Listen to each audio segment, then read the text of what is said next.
After completing the paint job on the body, I set that aside to cure for a couple of days and in the meantime moved on to the interior.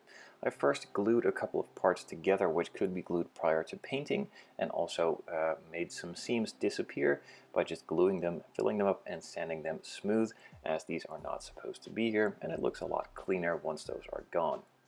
For the filling portion of this, I'm using some light curing putty from Tamiya. You just apply it and then use a UV light on top of it, or just UV light from outside to cure it in a matter of seconds. Once it's cured, you can of course start to sand it, apply more if needed, or just move on to the next stage, and in this case that means primer. On this specific build, I'm using a lot of Mission Models paints. They were sent out to me by Domino, the European distributor for Mission Models, for me to test out. In the last episode I used it on the exterior. In this episode I'm going to use it on the interior as well, using a couple different colors of primers and also various other colors they have to offer. The Mission Models paints do require a bit of thinning before it goes through the airbrush, and normally that is between 10 and 20%, sometimes a little more, sometimes a little less, and not every color is the same. So I just added a bit of thinners and tried it out to see if it was good, then added even more or just moved on with the paint job. Now in this case the black wasn't really covering all that well, so I applied it in multiple thin coats until it was fully covered, and then could move on to the next color or the next part.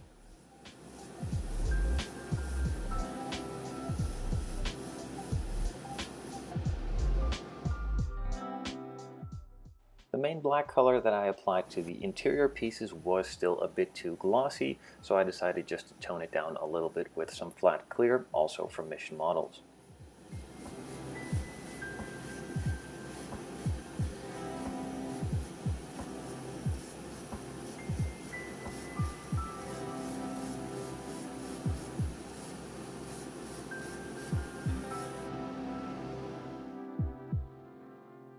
Once all of the airbrushing was completed, I could move on to detailing out the parts even further with a small brush and a steady hand.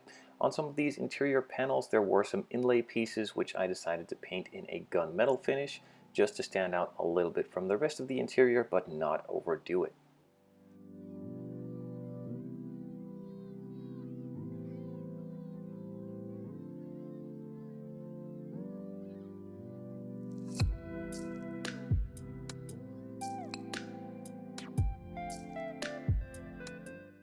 Some other smaller details were applied too, with some black here and there for on the vents and even a couple buttons on the steering wheel.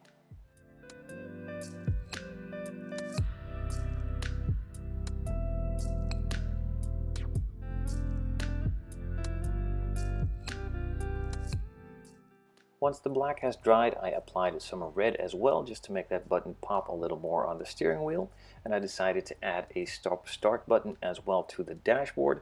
Now normally of course you just put in the key and that's it, but I decided just to upgrade it a bit and have some fun by adding this button here. The interior tub also needed a bit of carpeting, so I tried out some Mission Models to act as a glue, this time just using their flat clear.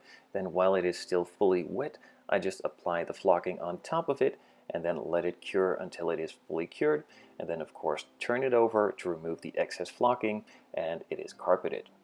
Overall the flocking does stick really well to the paint, but the paint does dry a bit too quick, so I don't find this ideal for this specific task, but I'll know that for the future and just keep trying out different paints and different glues until I find one that really works well. Some other details around the interior were painted with a silver and a small brush too, like the door handles and even some buttons on the dashboard. So as far as exterior goes, I have a pretty funky color, and on the interior I gave you a small hint on the steering wheel, which is also a really standout piece, but I decided to add just a little bit more to keep in tone with that steering wheel, and that is adding a katana as a shift knob. A couple years ago I bought a set with various different shift knobs, and in this case it also had the katana handle, which I thought was fitting for this build. I'm not sure if these are still available, but I'm really happy that I had these, as it just spices up the interior a little bit and it really fits well with the style. Now that all of the smaller details have been painted on too and the paint has dried, I moved on to assembling it all. A couple small modifications were needed in order to fit the shift knob, but then it was just a straight up gluing it together party.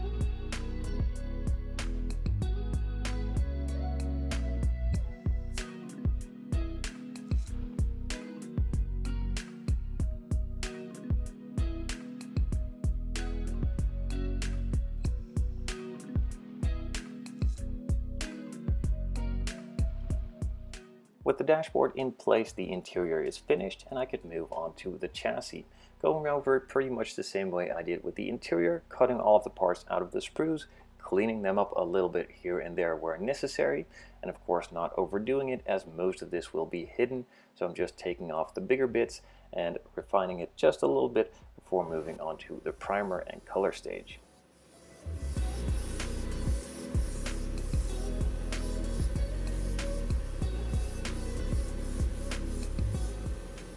Most of the chassis pieces were just painted in a flat black. I applied multiple thin coats to achieve a nice even finish. Some were also painted in a silver, not too many, just a couple of highlighted parts and pieces all over. And then the main chassis piece was painted in a textured black just to give it that undercoated look.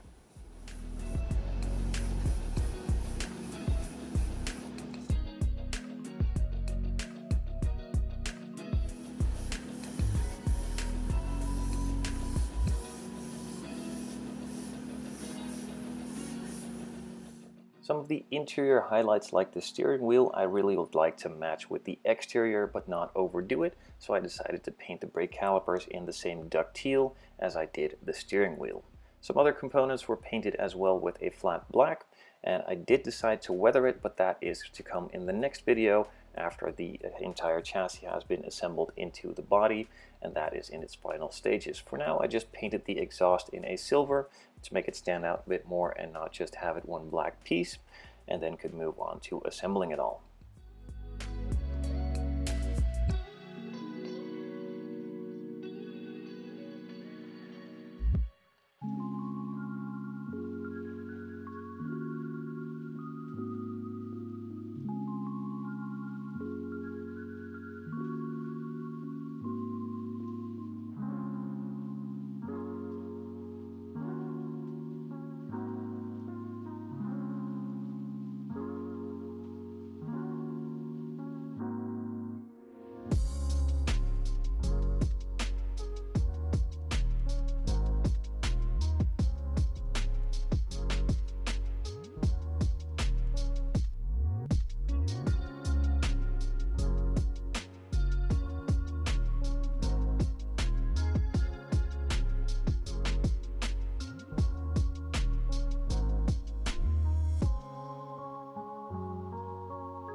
With the final bits now going onto the chassis, this one is also completed.